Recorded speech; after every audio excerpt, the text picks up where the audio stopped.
it is not beyond the bounds of impossibility. Indeed, it may even be possible that Reform in polls next week overtakes Conservatives, gets a higher share of the vote in some of these polls. That seems to be the trend.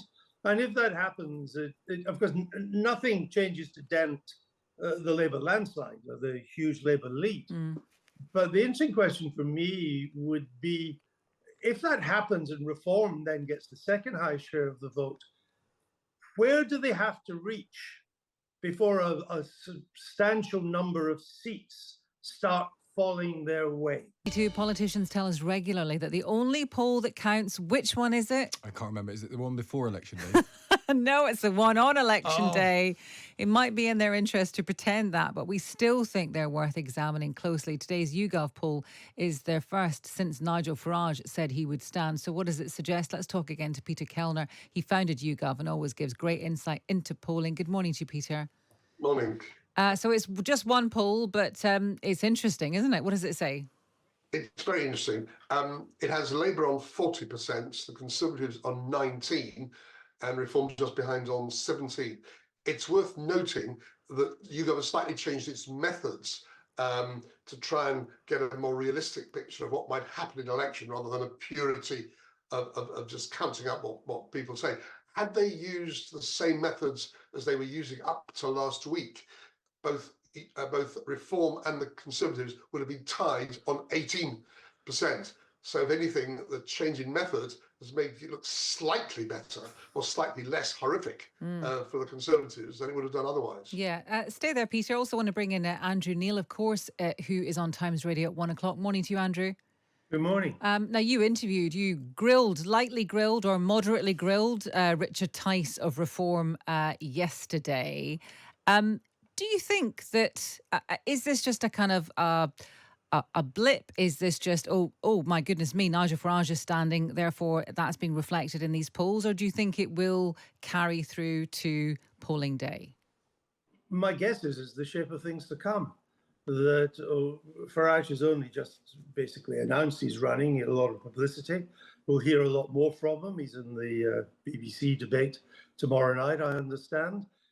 It is not beyond the bounds of impossibility. Indeed, it may even be possible that Reform in polls next week overtakes Conservatives, gets a higher share of the vote in some of these polls. That seems to be the trend. And if that happens, of course, nothing changes to dent the Labour landslide or the huge Labour lead. But the interesting question for me would be, if that happens and Reform then gets the second highest share of the vote, where do they have to reach before a substantial number of seats start falling their way? And I think that it will speak to what the answer to that is, speaks to how the realignment of the right could well happen after this election. Yes. I'll come back to that thought in a second. Peter, just finally from you, what does all this polling mean for the Lib Dems? The Lib Dems don't have many votes, but it doesn't matter so much for them, because what the parliamentary by-elections showed the last couple of years, what the local elections showed, is where they have a chance of winning, they really do quite well. Where they have no chance of winning, hardly anybody votes them. Can I just, if I may, just pick up on Andrew's point about what does Reform need to get to have a breakthrough in seats? It's probably around 30 or 35%. Their difficulty, like the Liberals, Democrats used to be, is their vote is very evenly spread.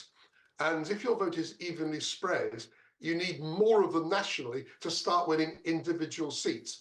Over the decades, Labour and the Conservatives have tended to have lots of votes in some areas, very few in others.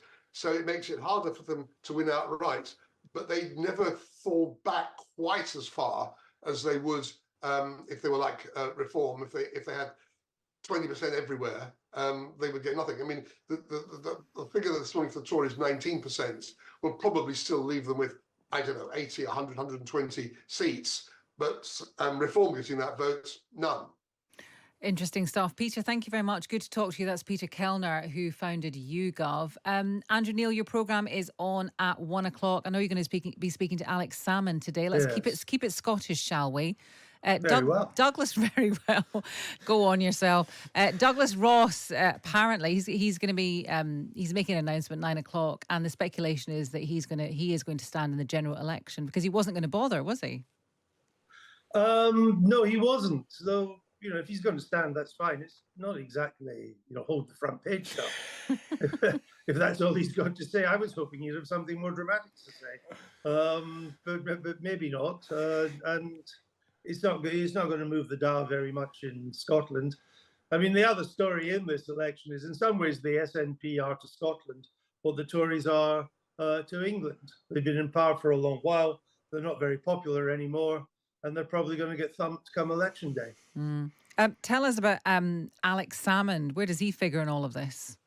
Well, he's he's pretty much a spectator at this election, the general election.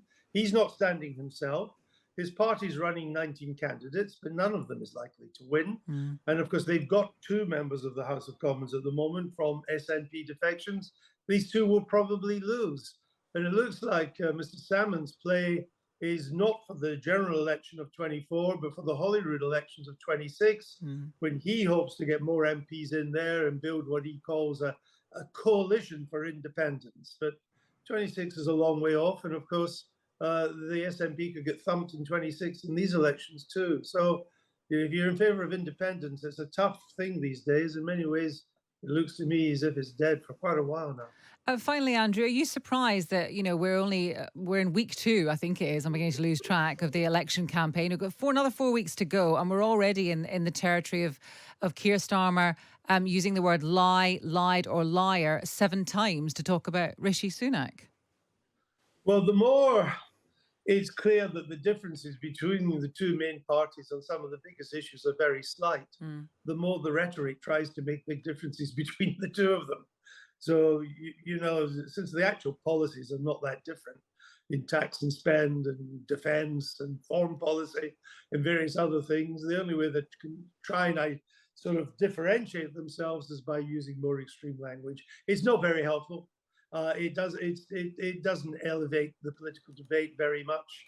It's trying to make small differences important when they're not. And it's the triumph of rhetoric over substance. Well, Andrew, it's good to talk to you, and we will hear more from you, of course, on Times Radio.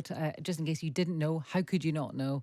Andrew Neil has a show on Times Radio at 1 o'clock. It's 1 to 2, perfect accompaniment to lunch. You don't need to go anywhere else.